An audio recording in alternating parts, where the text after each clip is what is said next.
안녕하세요. 사람은 죽으면 어떻게 될까? 이거 정말 인류의 가장 오래된 질문 아닐까요? 오늘 이 질문에 대한 역사상 가장 상세한 답변 중 하나를 한번 들여다보려고 하는데요.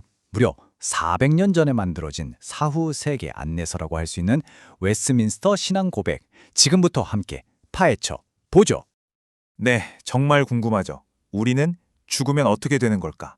이 질문은 시대와 문화를 초월해서 계속 이어져 왔잖아요. 오늘 우리가 살펴볼 건요, 이 질문에 대해 정말 구체적이고 어떻게 보면 아주 대담한 답을 내놓았던 한 문서입니다.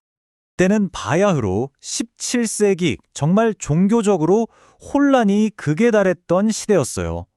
바로 그때 한 그룹의 신학자들이 모여서 진짜 담대한 프로젝트를 시작합니다. 이 불확실한 세상 속에서 사람들에게 뭔가 명확한 위로를 주고 싶었던 거죠. 그래서 사후 세계에 대한 가장 상세한 지도를 그리기로 결심해요. 그리고 그 결과물이 바로 우리가 오늘 볼 웨스트민스터 신앙 고백입니다. 바로 그 안내서가 신앙 고백의 제32장인데요. 이 부분을 보면 당시 사람들을 혼란스럽게 했던 여러 사후세계 이론들이 있었거든요. 그것들에 맞서서 아주 명확한 기준을 세우려고 정말 정교하게 만들어졌다는 걸 알 수 있습니다.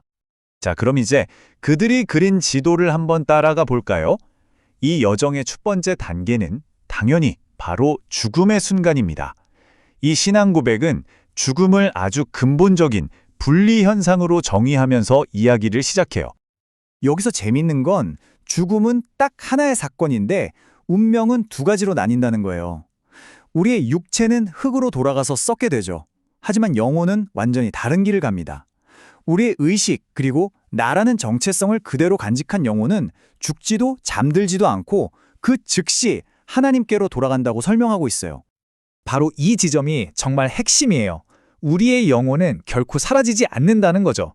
그러니까 죽는 그 순간에도 우리의 의식이나 자각은 잠시도 멈추지 않는다는 겁니다. 이 신앙 고백에 따르면 삶과 죽음 사이에 소위 블랙아웃 되는 의식이 꺼지는 순간은 단 1초도 없다는 거예요. 놀랍죠? 자, 그럼 이런 질문이 생기죠. 죽은 직후부터 최후의 부활 때까지 그 사이에는 영혼이 어디에 있을까요? 이 중간 상태라고 불리는 시기에 영혼은 지체 없이 바로 두 갈래 아주 다른 길로 나뉘게 된다고 합니다. 이 신앙 고백이 그건 아니다라고 정면으로 반박했던 첫 번째 개념이 바로 연옥이에요. 당시 로마 카톨릭의 교리였는데 영혼이 천국에 바로 가는 게 아니라 그 전에 죄를 정화하는 일종의 대기실 같은 중간 장소를 거친다는 개념이었죠. 그리고 또 하나, 이것도 틀렸다라고 했던 주요 개념이 영혼 수면설입니다. 이건 말 그대로요. 죽음과 부활 사이의 기간 동안 영혼이 그냥 깊은 잠에 빠져서 아무것도 인식하지 못하는 그냥 꺼져 있는 상태라는 주장이었죠. 하지만 이 신앙 고백이 제시하는 길은 아주 단호하고 명확합니다. 연옥 같은 중간 단계? 없어요. 영혼이 잠을 잔다? 그것도 아니고요. 오직 두 개의, 그것도 즉각적이고 다시는 되돌릴 수 없는 목적지만 있을 뿐입니다. 의인의 영혼은 곧바로 완전한 기쁨이 있는 천국으로 가고 악인의 영혼은 의식적인 고통이 있는 지옥으로 향하는 거죠. 자, 그럼 먼저 의로운 영혼의 여정을 한번 따라가 볼까요? 이들은 죽는 그 즉시 완전하게 거룩해진다고 해요. 이 말은 뭐냐면 죽고 나서 죄를 씻는 과정이 따로 필요 없다는 뜻이죠. 그러니까 연옥설을 정면으로 반박하는 개념인 거예요. 영혼은 곧바로 신 앞에서 기쁨을 누리면서 마지막 날 자신의 몸이 다시 살아날 그 부활의 때를 기다린다고 합니다.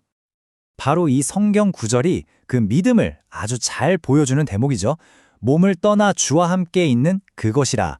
그러니까 신자들에게 죽음이란 의식이 끊기는 일 없이 그냥 바로 주님과 함께하는 상태로 이동하는 것, 그 이상도 이하도 아니라는 의미예요.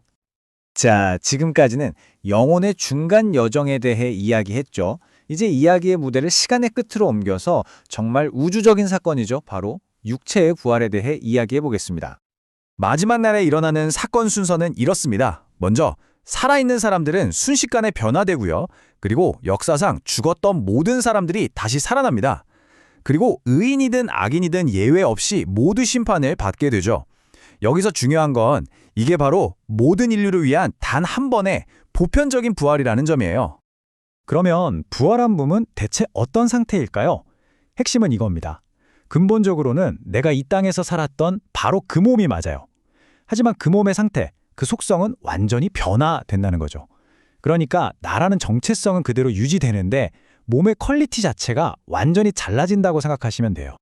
특히 의인의 몸은 정말 영광스러운 특징들을 갖게 되는데요. 썩을 몸이 썩지 않을 몸으로, 약했던 몸이 강한 몸으로, 그리고 지금의 이 자연적인 몸이 신령한 몸으로 바뀝니다. 여기서 잠깐, 신령한 몸이라고 해서 무슨 유령처럼 형태가 없는 그런 걸 생각하시면 안 돼요. 그게 아니라 성령에 의해서 완벽해진, 업그레이드된 육체를 의미하는 겁니다. 자, 드디어 여정의 마지막 단계입니다. 부활한 모든 존재는 이제 최후의 심판을 통해 영원히 바뀌지 않을 자신들의 최종 운명을 마주하게 됩니다. 결국 인류의 최종 운명은 딱 두 가지로 나뉘는 거죠.